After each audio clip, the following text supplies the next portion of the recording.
जय श्री कृष्ण। हमारे हनुमान पवन तनय तुम एक आधार, कथा कहूँ मैं मति अनुसार।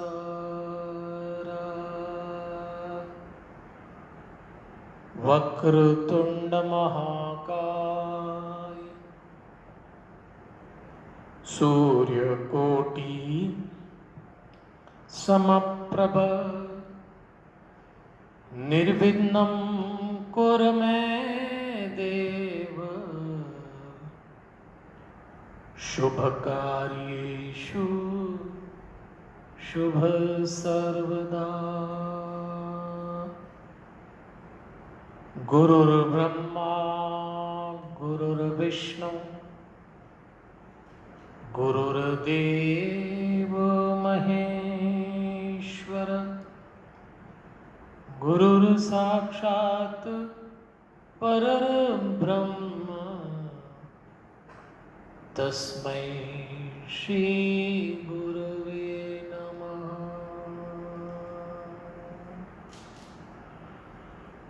नमो भगवते वासुदेवाय गौ ब्राह्मणे हिताय च जगत हिताय कृष्णाय गोविंदाय नमो नमः।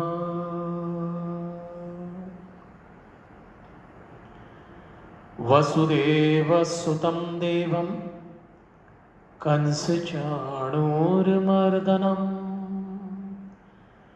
देवकी परमानन्दं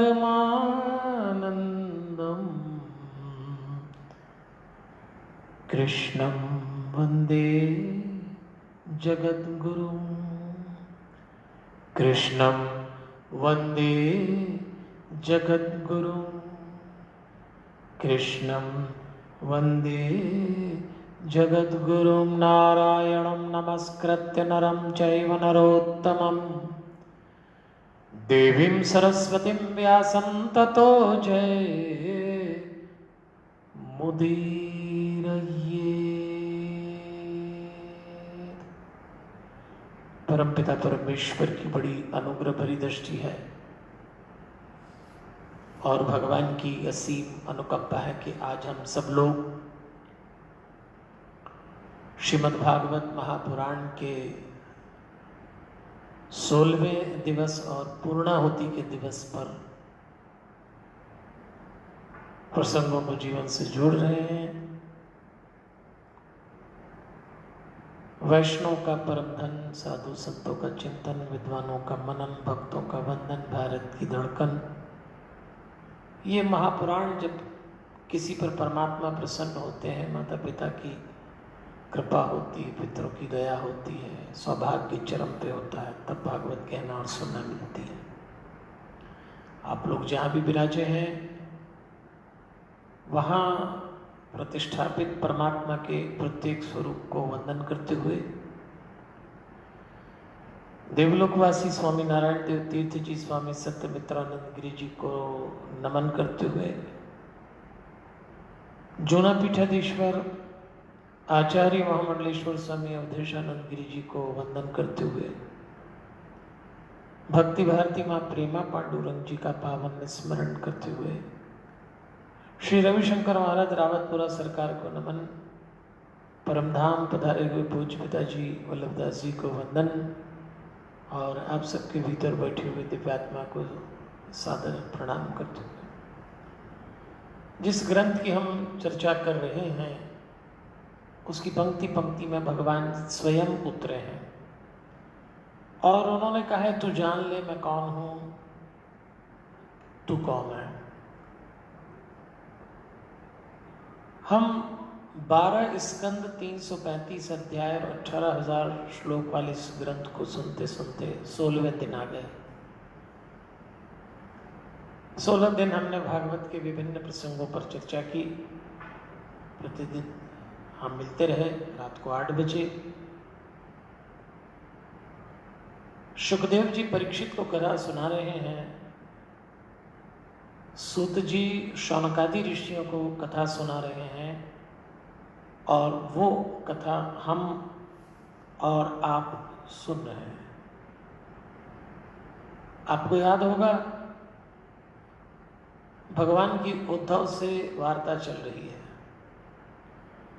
उद्धव प्रश्न पूछ रहे हैं, भगवान उत्तर दे रहे हैं, और वही हमारी चर्चा का सार है। भगवान ने उद्धव से स्पष्ट कहा था कि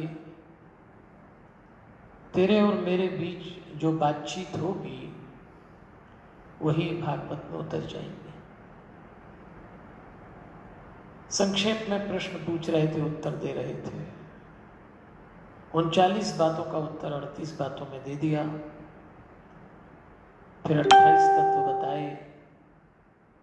और एक सवाल उद्धव के मन में भी था, हम लोगों के मन में भी ये बात उठती रहती है कि हम लोग कभी तो अच्छा काम करते हैं और कभी हम ही लोग गड़बड़ कर जाते हैं। तो ऐसा क्यों होता है? एक मनुष्य क्यों इस तरह से करता है कि कभी वो अच्छा काम करता है, कभी वो खराब करता है? तो भगवान ने कहा, उद्धव, मनुष्य त्रिगुण वृत्ति से बना हुआ है। प्रत्येक मनुष्य में 3 वृत्ति होती है, सतोगुण, रजोगुण, तमोगुण। जब हम और हमारा व्यक्तित्व सतोगुण से संचालित होता है तब हम अच्छे काम करते हैं। रजोगुण से होता है तो बहुत अधिक हानि लाभ के बारे में सोचते हैं, दुनियादारी में उलझते हैं। और तमोगुण का मतलब ही है गलत काम।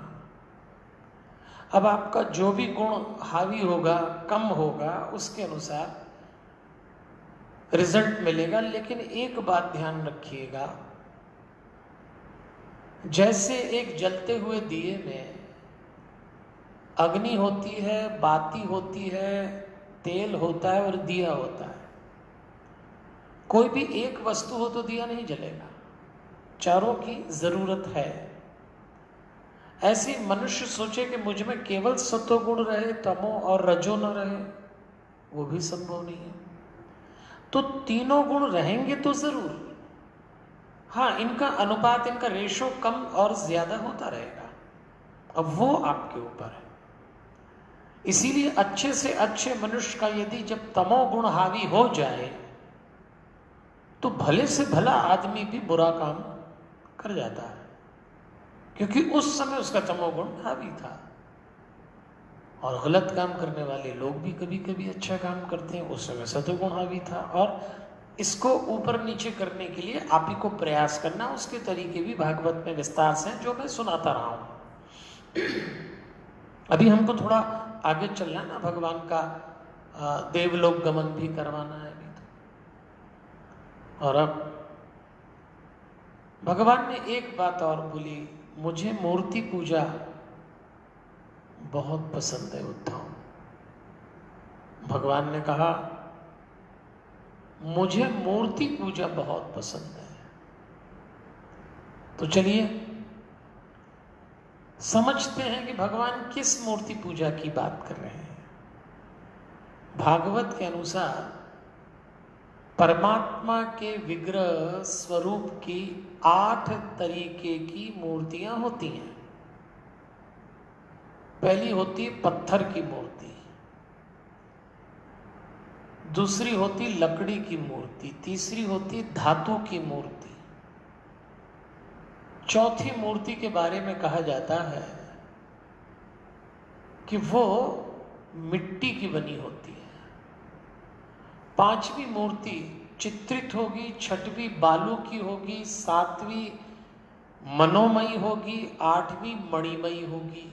ये 8 तरह की मूर्ति है। पत्थर, लकड़ी, धातु, मिट्टी, चित्रित, मनोमयी मणिमयी, बालू, ये 8 तरीके। अब देखिए इसमें एक मूर्ति भगवान ने बहुत अच्छी बताई, मनोमयी। आप यदि पत्थर की न बना पाए, लकड़ी की न बना पाए, धातु की न बना पाए, मिट्टी की न बना पाए, आप यदि चित्रित न बना पाए, बालू की न बना पाए, मणिमय न बना पाए, तो मनोमयी मूर्ति बना लीजिए।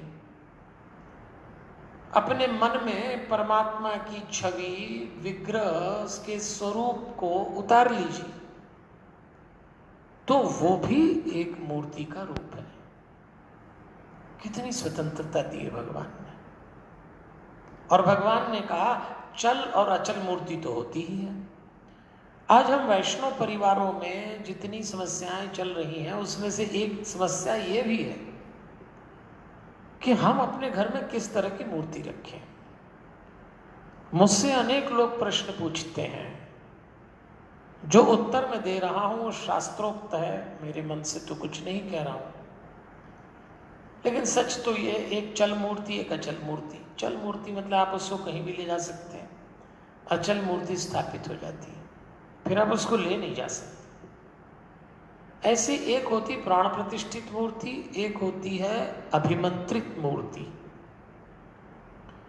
प्राण प्रतिष्ठित मूर्ति का होता तो रूप पत्थर का ही है, लेकिन उस पाषाण में हम पंडितों के द्वारा, ऋषि मुनियों द्वारा प्राण प्रतिष्ठित करते हैं। इसलिए मंदिरों में जब समारोह होते हैं तो प्राण प्रतिष्ठित समारोह भी होता है, प्राण प्रतिष्ठा समारोह, कि अब इसमें वही प्राण डाल दिए गए प्रतिमा में जैसे हम लोगों में है, और वो पूजनीय हो जाती है। लेकिन याद रखिएगा, यदि आपके घरों में प्राण प्रतिष्ठित प्रतिमा है तो उसकी पूजन बिल्कुल वैसे ही करिए जैसे जीवित मनुष्य की जाती है। आज बहुत सारे घरों में लड्डू गोपाल हैं, राघवेंद्र सरकार की मूर्तियां हैं। अब एक पीढ़ी ने तो श्रद्धा भक्ति से उसको बसा लिया, प्राण प्रतिष्ठित कर लिया, लेकिन जो अगली पीढ़ी आई वो उतना मान नहीं दे रही, तो परेशान है लोग। अधिकांश घरों में प्रतिमाओं की पूजा के लिए पंडित नियुक्त किए गए हैं, और अब पंडितों के घर में दिक्कत होने लगी कि उनकी अगली पीढ़ी तैयार नहीं हो रही। 10-15 साल बाद हमारे घरों में जो प्राण प्रतिष्ठित प्रतिमाएं हैं, उनको पूजने वाले व्यक्ति नहीं मिलेंगे, चिंता चालू हो गई। अगर आप प्राण प्रतिष्ठित मूर्ति की, हरिओम, प्राण प्रतिष्ठित मूर्ति की मान और मर्यादा न रख पाए तो उसे किसी मंदिर में दे दीजिए जहां ये प्रोटोकॉल हो जाता है, और अपने घर में अभिमंत्रित प्रतिमा रखिए। जब मुझे हनुमान जी की 7 चक्र की अभिमंत्रित प्रतिमा बनाना थी, ये जो आप मेरे हाथ में देख रहे हैं, इसमें मनुष्य के शरीर के 7 चक्र इसमें अभिमंत्रित करके लगाए हुए हैं। तो ये इसीलिए मैंने विद्वानों से, गुरुजनों से पूछ के बनवाई कि हनुमान भक्त इस मूर्ति को अपने घर में रखेंगे। एक तो ये प्राण प्रतिष्ठित नहीं है, आपको प्रतिदिन दिया बत्ती नहीं करना। दूसरी अभिमंत्रित है, आप इसके सामने बैठ के हनुमान चालीसा पढ़िए, आप इसके सामने बैठ के हनुमान चालीसा का ध्यान करिए। इस प्रतिमा को लेके आप यात्रा पे भी जा सकते हैं, आप अपने घर में कहीं भी रख सकते हैं, खास तौर पे बच्चों के स्टडी रूम में रखिए। तो ये वही मूर्ति प्रसंग है जिसको भागवत में भगवान ने समझाया। फिर भगवान ने उद्धव से कहा, उद्धव तू भी जो भी मुझसे जानना चाहता था मैं तुझे बताता चला गया। अब उद्धव, मेरे जाने का समय आ गया, मैं अपने धाम जाऊंगा, स्वलोक गमन। तुझे बद्रिकाश्रम जाना पड़ेगा उद्धव। उद्धव भगवान के साथ 118 वर्ष रहे। विचार करिए, 118 वर्ष जो व्यक्ति भगवान के साथ रहा हो, उसको भगवान कहते हैं तुझे जानना पड़ेगा। क्या बीती होगी उद्धव जी में। 16 दिन से हम भगवान की कथा के साथ चल रहे हैं। आप में से अनेक लोग होंगे जो नियमित सुन रहे हैं। और मैंने आपसे कहा था ना, आरंभ में आप कथा में प्रवेश करेंगे, उसके बाद कथा आपको लेकर चलेगी। आप में से अनेक लोगों को अनुभूति भी हुई होगी और ये भी बात खड़ी होगी मन में कि कल क्या होगा। कथा तो पूरी हो रही है। चलो, हम लोगों के साथ अभी ये सौभाग्य है कि कल से पुरुषोत्तम मास आरंभ हो रहा है और हमने योजना बना ली है। कल भी मैंने सूचना दी थी। 29 दिन का है तो एक पखवाड़ा 14 दिन, दूसरा पखवाड़ा 15 दिन का रखा है। 14 दिन के पखवाड़े में हम रामायण सुन रहे हैं कल से और नए ढंग से सुनेंगे। और हमारी जो 14 दिन की रामायण है उसका शीर्षक है मैं हनुमान बोल रहा हूं। मैं हनुमान बोल रहा हूं इस शीर्षक से एक नए ढंग से कल से सुनेंगे। तो चलो, अपने पास तो फिर भी उद्देश्य है। लेकिन कभी कभी ऐसा होता है जब आप भागवत की कथा 7 दिन सुनते हैं तो 8वें दिन लगता है क्या करें। कथा बड़ी प्यारी होती है। भगवान ने अपनी पादुका दी, उद्धव ने सिर पे रखी, उद्धव चले गए। 7 दिन बाद द्वारका डूबना थी। भगवान को सूचना मिल गई थी। भगवान को यह भी सूचना मिल गई कि बलराम परलोक गमन कर गए। उस दिन भगवान को बहुत दुख हुआ था। कृष्ण और बलराम में मतभेद थे, लेकिन फिर भी बलराम कहा करते थे इसकी कोई बात मुझे समझ नहीं आती, लेकिन इसके बिना रहा भी नहीं जाता। अनूठे थे कृष्ण। भगवान प्रभास क्षेत्र में प्रवेश करते हैं। एक पीपल के पेड़ के नीचे उसके तने से अपनी पीठ टिकाकर बैठ जाते हैं अधलेटे से। अपनी दाईं जांघ पर बायां पैर रखते हैं। भगवान की पलकें धीरे धीरे गिर रही थी, धीरे धीरे उठ रही थी और भगवान स्वयं से कह रहे थे बहुत चले हो कृष्ण, बहुत चले हो।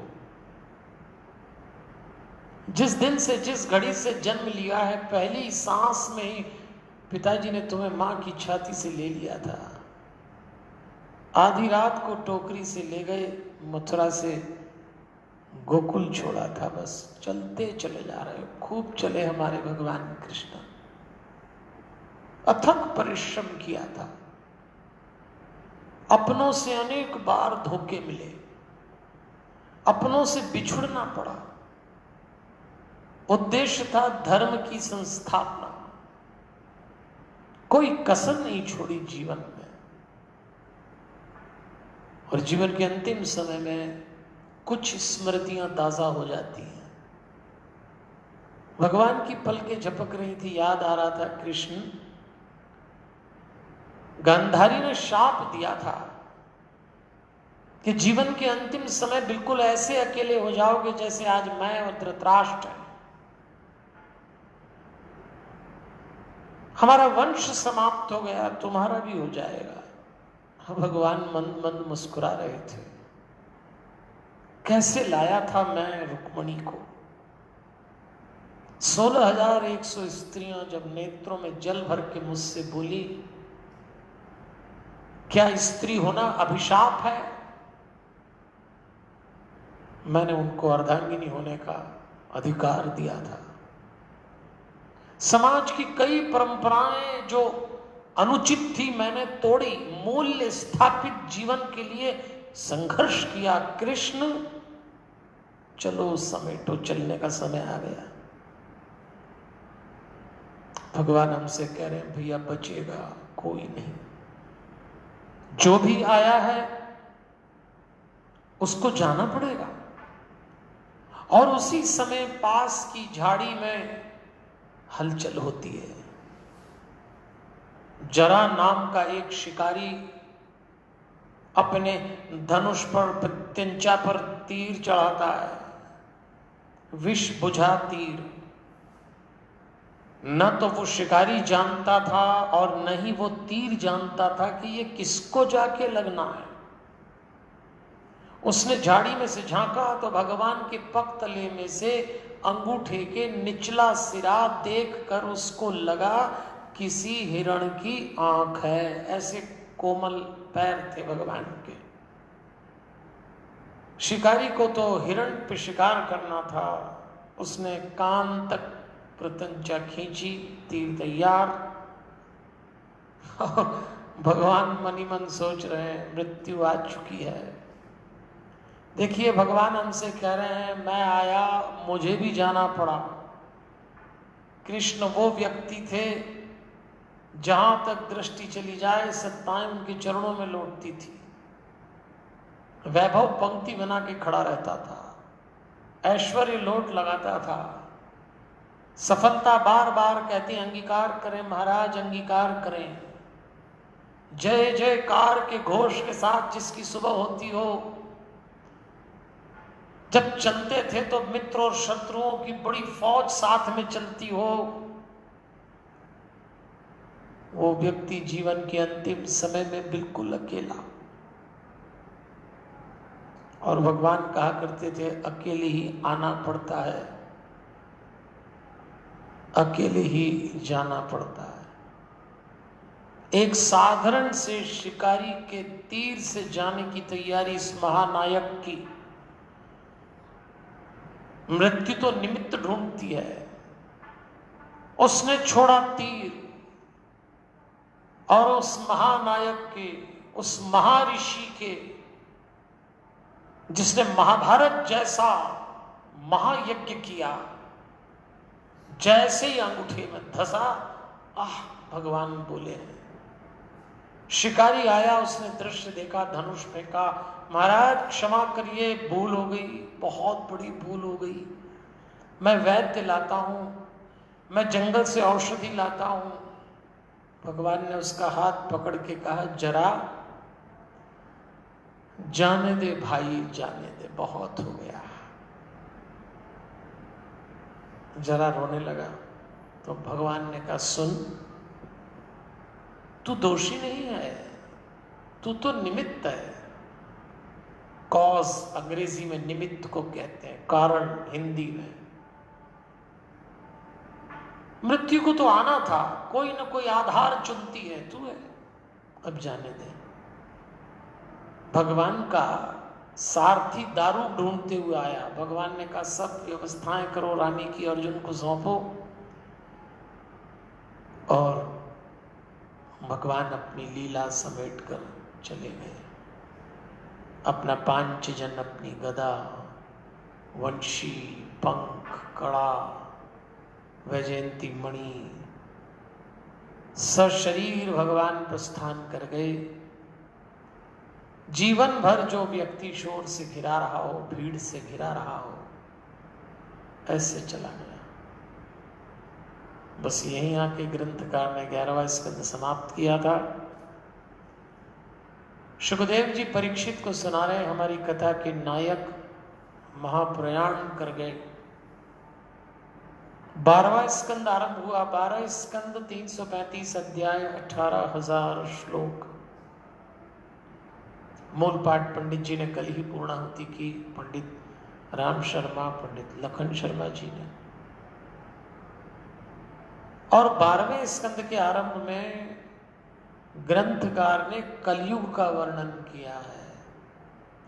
केवल धनी लोगों की प्रतिष्ठा होगी, जिनके पास शक्ति होगी वो व्यवस्था को नियंत्रित करेंगे। विवाह में कुल शील नहीं देखा जाएगा, परस्पर आकर्षण विवाह का आधार हो जाएगा।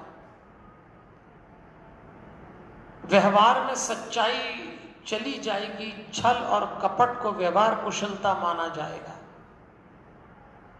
स्त्री और पुरुष की श्रेष्ठता शील और संयम नहीं होगा, रति कौशल उनका श्रेष्ठता मानी जाएगी। ब्राह्मण गुण से नहीं रूप से पहचाने जाएंगे। सन्यासियों को वस्त्र से मान मिलेगा, घूस देने पर न्याय होगा, वाचाल को पंडित मान लिया जाएगा, गरीब पीड़ा भोगेगा और धर्म का सेवन लोग यश के लिए करेंगे। ये बात बड़ी चौंकाने वाली है। यश अर्थे धर्म सेवनम, धर्म का सेवन यश के लिए। आज जितने धार्मिक कार्यक्रम होंगे इसके पीछे लोगों के समीकरण होंगे, गणित होंगे, जबकि धर्म तो शांति के लिए होना चाहिए। प्रत्येक धार्मिक क्रिया परमात्मा को पाने के लिए होना चाहिए, लेकिन लोग प्रतिष्ठा, यश, ख्याति, प्रतिस्पर्धा, लोकप्रियता, अपने अहंकार की तुष्टि के लिए धार्मिक कार्यक्रम करेंगे। ये सब मिलाकर कलयुग है। बहुत लंबा चौड़ा वर्णन है, कभी भागवत में लीजिएगा, पढ़िएगा। और अब हमारे प्रमुख श्रोता परीक्षित जी जो कथा सुन रहे थे, सुखदेव जी ने पूछा, परीक्षित तुमने जो जो भी प्रश्न पूछे मैंने उसके उत्तर दिए, प्रसंग सुनाए। तुम जानना चाहते थे देह से आत्मा देहांतर कैसे करती है, हमने बता दिया। अब मैं जाऊं, क्योंकि मैं देख रहा हूं तक्षक तुम्हें डसने के लिए चल चुका है, और जब तक मैं हूं मृत्यु नहीं आ पाएगी। परीक्षित धीरे से अपने गुरु के पास खिसक कर आते हैं, प्रणाम करते हैं, महाराज मैं जो भी जानना चाहता था आपने सब बता दिया, अब प्रस्थान करिए, मैं तैयार हूं। सुखदेव जी गए। परीक्षित जी ने जान लिया था कि जीवन शरीर में नहीं, मन में नहीं, जीवन तो आत्मा पे है।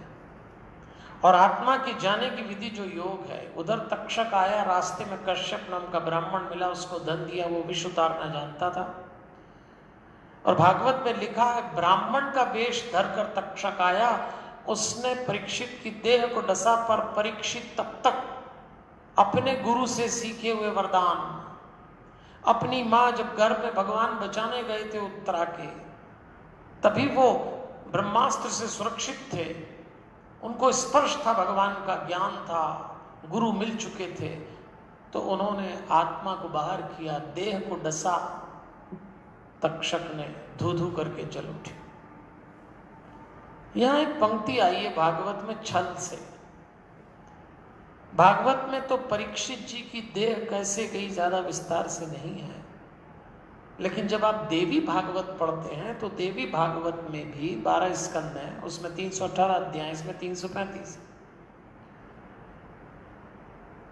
देवी भागवत में दूसरे स्कंद में परीक्षित की मृत्यु का बड़ा सुंदर वर्णन है, विस्तार से, मैं यहां नहीं लूंगा, भी आप पढ़िएगा।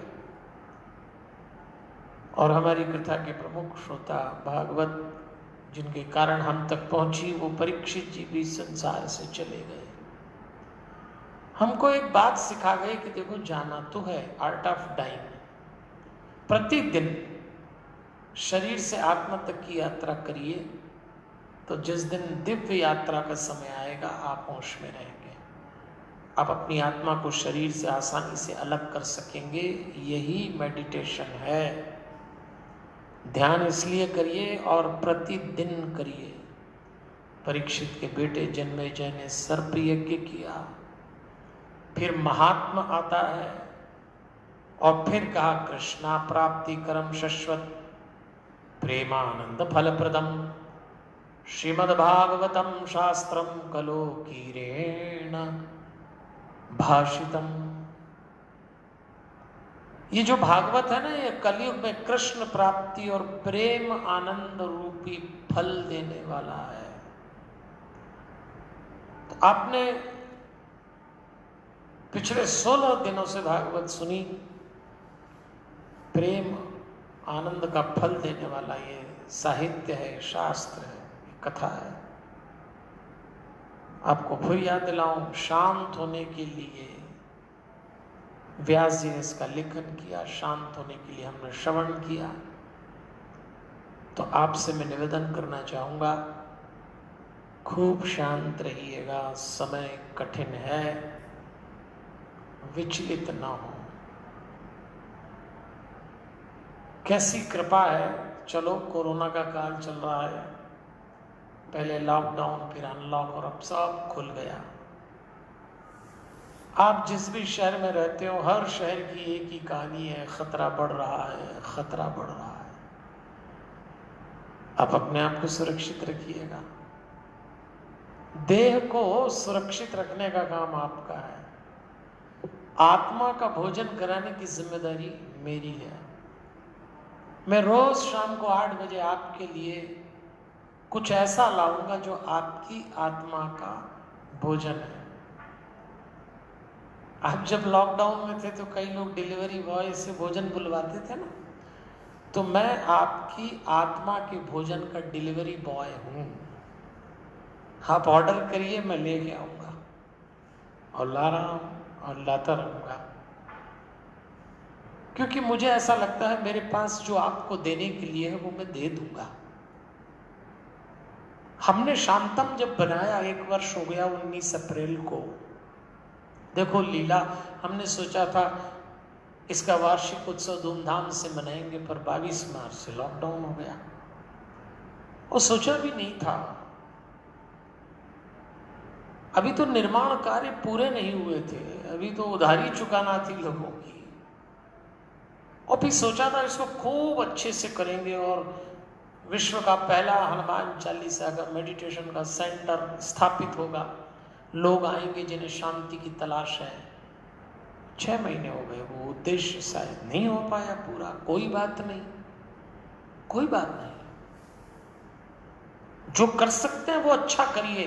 तो हमें लगा यही करेंगे, और जो लक्षण दिख रहे हैं 6-8 महीने कोई व्यापक कार्यक्रम हो भी नहीं पाएगा, लेकिन ये तो हो ही सकता है ऑनलाइन।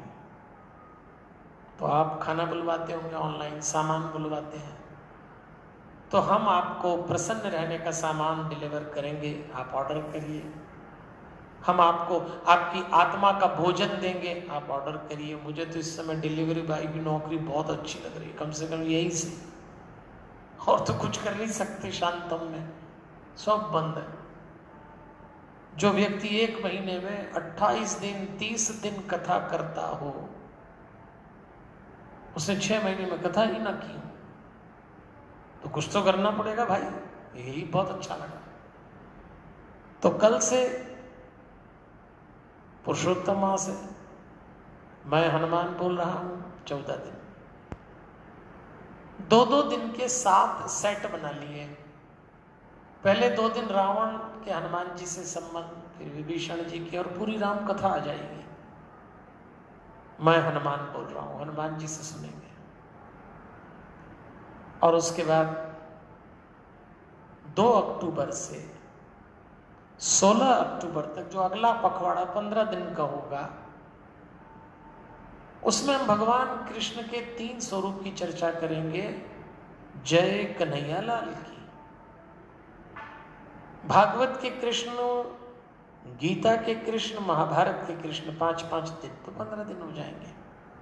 चलिए, मैंने स्केड्यूल बता दिया। इस बीच कुछ और कार्यक्रम हमारे होंगे, अपन करते चलेंगे। आज कोलकाता से हमारे नीतेश भरतिया जी का फोन आया। बहुत बड़ा परिवार है ढांडन माता जी के भक्तों का देश भर में। ढांडन माता जी का मंदिर राजस्थान में है। मैं वहाँ कथा करने जाता हूँ जब ढांडन माता जी के देश भर के भक्त हमको बुलाते हैं।